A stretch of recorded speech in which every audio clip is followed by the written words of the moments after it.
In the world of Western animation, there has never been a character so easy for me to relate with than of Luz Noceda. The protagonist of Disney's The Owl House, Luz Noceda undergoes one of the best character arcs in all of animation history, despite the problems in the show's production. Luz begins the show as an optimist and comes out the show so heavily changed she is virtually unrecognizable.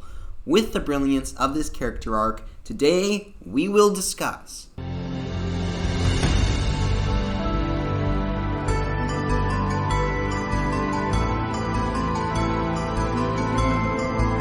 Luz starts the show as a hopeful teenager using fantasy to escape her not-so-amazing life. Throughout the show, we get hints that Luz was bullied as a child, and we know that her father died, and everyone was just trying to push conformity onto her.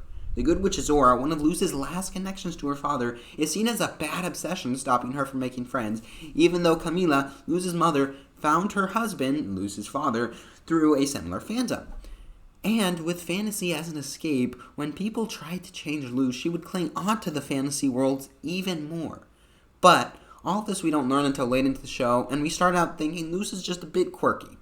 Luz's journey on screen begins as she follows Albert through a portal into the Boiling Isles. Now, with the Good Witch Zora books, Luz has a romanticized family, just wishing she could live out this perfect adventure which she's always read about. And the Boiling Isles are far from perfect. The Isles are dark, dirty, grimy, foreign, and most of all, not necessarily exclusionary, but indifferent to Luz's presence there. As compared to the stories Luz has read, where the hero enters this beautiful foresty world where she is immediately crowned as the chosen one, Luz feels like she may be in the wrong place. That is, until she formally meets Ida the Owl Lady, who is a crooked con artist, selling what she can to get by and on the run from the authoritarian dictatorship of Emperor Belos. Ida owns a portal from which Luz entered the Boiling Isles, and to get home, Luz needs to work for Ida. Then, Luz meets the King of Demons and Hooty, who are fellow outcasts living with the Owl Lady. They go on an adventure, and Luz realizes that she does fit in the Boiling Isles. While it is a demon realm, there are people who also fit out there, and that means they need to stick together. This, coupled with the next episode, do a perfect job of setting up the fundamental traits of Luz. In the next episode, Luz gets hoodwinked into thinking she is some chosen one figure and gets into trouble. But Ida says straight to Luz, if everyone wanted someone to choose them, no one would achieve anything. These words inspire Luz throughout the series. Luz, time after time, goes far beyond her comfort zone to do what no one else has because she chose herself. Luz is loyal, she sticks with the fellow weirdos, and she is persistent, a trait which is very important to remember as we go forward. One other fundamental moment in the story is Luz's first day at Hexside, where she would meet her future friends. First, she met Willow, who was getting bullied. Luz, trying to stand up for the little guy, enters Hexside to help Willow out. That same day, she meets Gus, who will also go on to become a close friend, and Amity Blight. I'm not going to go too much into the Season 1 relationship of Luz and Amity because that'll work much better in a future Amity video I'm planning on doing. But in short, on this episode, Luz is against Amity, though that changes as they start to find shared interests and begin to understand each other. As Season 1 goes on, Luz goes on plenty of adventures, but the season mainly focuses on the development of other characters, and not much happens until the final few episodes of the season. One of them is, of course, Enchanting Gromfrey. Again, I'm not going to cover the romance side of this episode, but more what the episode did to Luz as a character, because that is an underrated part of the episode. Throughout the show, Luz has always been courageous up to this point and brave, and not just because she's living in the demon realm, but she goes far beyond what any human would be expected to achieve.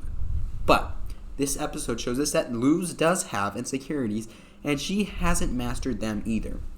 In this episode, we learn Luz is mortified of disappointing her mother, and she is living on borrowed time.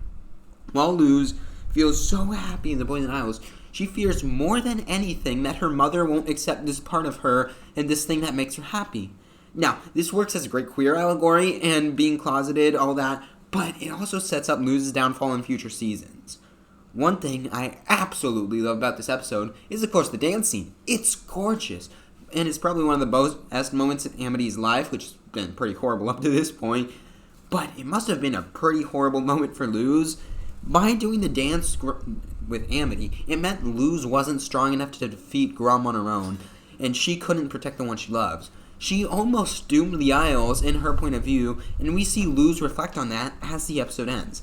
Of course, the episode was trying to say that Amity is at fault for trying to give away her responsibilities, but to a teenager like Luz, it's still going to sting and be a fundamental part of her character moving forward. Finally, for Season 1, we have the two-part finale where Luz messes up again. While going on a mission to try to help Ida, Luz ends up getting captured and being used as ransom to get Ida to turn herself in to the Emperor's Coven. Here is a case of Luz trying to do the right thing and ends up hurting people she loves instead. Now, Luz makes up for it in these episodes, where she rescues Ida, convinces Ida's sister to join the heroes. Luz even faces down Belos. Luz facing down Belos, extremely brave and even more of a sacrifice which Luz makes during the fight. Luz sacrifices her way home and any contact to her mother. While this could also be seen as Luz running away from her problems from facing her mom, we see her sadness within the act and the desperation that Luz has of getting home in future episodes, so I don't think it's that. From this point forward, we begin to really get the development of Luz's guilt for all her actions. In Separate Tides, we see how she feels guilty for her actions in the previous season's finale, but she tries to rectify her past actions with more action. This is the mentality we see throughout the season, and again, it doesn't always work. Another example of this would be in Keeping Up Appearances, where by trying to help Ida, she turned her into the Owl Beast. And we can't talk about Luz in Season 2 without mentioning Knock Knock Knocking on Hootie's door. In this episode, we get closure to the crush that Luz has on Amity. This episode showed us that Luz, who is normally super confident, is a lot more held back and reserved, having her nerves constantly acting up. This seems natural with what we can only assume to be Luz's first real crush. But again, this episode brings up the fact that Luz isn't always jumping headfirst into any adventure, needing the push of Hootie to explore the adventure of romance. And then we have Yesterday's Lie. One thing I love about this episode is it doesn't just focus on Luz for the most part, but mainly more on Camila and V. But the last 5 minutes where we do focus on Luz are intense. Luz is finally forced to confront her mother for leaving her behind for months. What Luz is expected is some heartwarming reunion, but it ended up being tear-jerking, just in the other way. This is an example of Luz's fantasy leading to her over-romanticizing life, which does have consequences. But what I love most about the scene is the acknowledgement by both parties to be partially guilty. In the moment, while both people realize they messed up, it makes them come closer, and the separation makes that sting even more. But by far, the thing that affected Luz most from this interaction was the promise she had to make to her mother to leave the Boiling Isles for good. She promised to leave behind so many people she loves, her girlfriend, her other family, just to try and make it up to her mother. As we begin to enter Season 2B, we get a lot more development happening very quickly. In Follies at the Coven Day Parade, we really start to delve into the idea of Luz beginning to lie a lot more.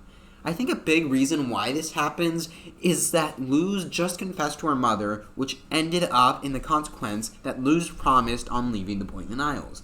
I think the experience with her mom meant that Luz associated confronting the truth with pain, and that is something Luz doesn't want to be dealing with, though again, this has big consequences in the future. Another big advance is Elsewhere and Elsewhen. In this episode, Luz meets her idol, and he's kind of a jerk.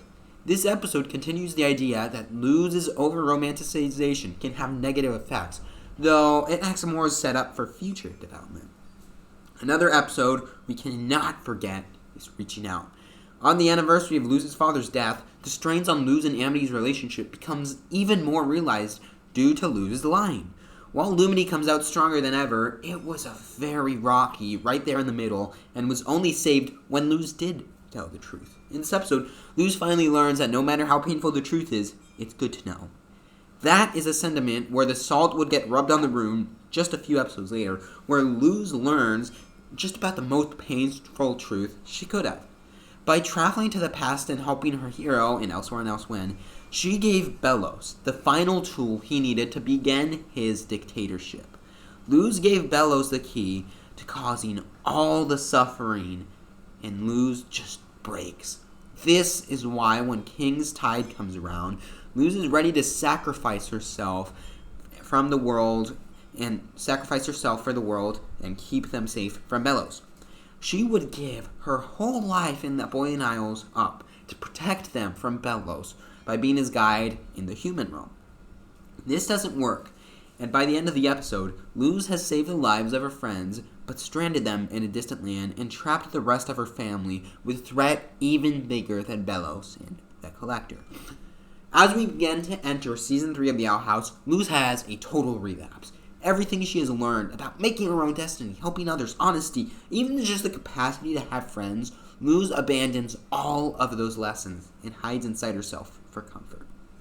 Throughout Thanks to Them, Luz keeps looking for others to punish her for her actions because she needs the pain to not be forgiven, or else she might heal. I love how they explored how Luz subconsciously doesn't want to get better and seeks out that pain. I'm going to skip over a lot of the development of Luz in Thanks to Them. Since 2 months ago, I made a video on Thanks to Them, just a big breakdown where I explored the idea of Luz's development in depth. So if you want to hear more, check out that video. There's going to be a card right here.